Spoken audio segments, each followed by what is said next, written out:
In the updated version of the document, aggression against Russia by any non-nuclear state, but with the support of a nuclear state, is proposed to be considered as their joint attack on Russia. Russia will also consider the possibility of using nuclear weapons when receiving reliable information about a massive launch of means of aerospace attack and their crossing of our state border. This includes strategic and tactical aircraft, as well as cruise missiles and drones, hypersonic and other delivery vehicles. Russia reserves the right to use nuclear weapons in case of aggression, including if the enemy, using conventional weapons, poses a critical threat. It is important to note at this point that these are at this time proposals to amend Russia's nuclear weapons use doctrine. We heard from Vladimir Putin multiple scenarios in which the rules and regulations governing how Russia can use its nuclear weapons will change. The first scenario is if a non-nuclear power attacks Russia with conventional arms but poses a grave or critical threat to Russia's sovereignty, the Russian leadership will be able to use nuclear weapons to neutralize that threat.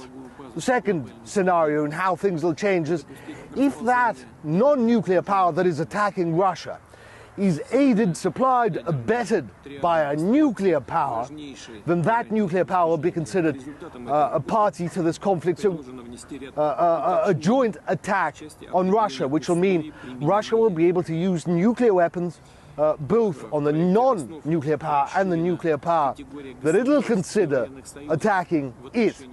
Also, Russia will be able to use, preemptively perhaps use, nuclear weapons if there is verified information, proof that there is an ongoing attack on Russia using aerospace assets, or, for example, a mass launch of drones.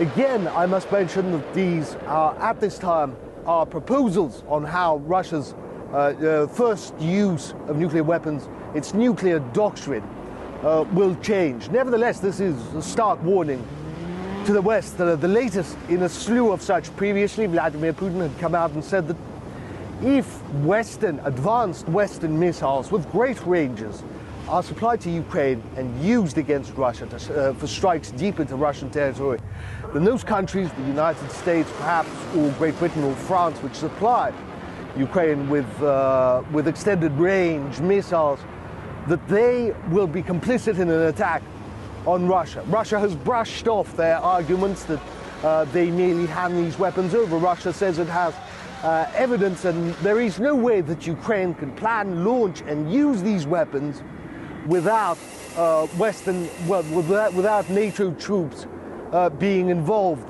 without NATO technical staff being involved, without NATO intelligence and NATO satellites being involved. But this comes at a dangerous time, at a time when many Western leaders are saying, ignore Putin and Russia's warnings, supply Ukraine with these missiles, and undoubtedly, even though they won't change anything, undoubtedly, Ukraine, they believe, will be able to resist Russia further. An argument that both military experts and the Russian government have said is in itself senseless.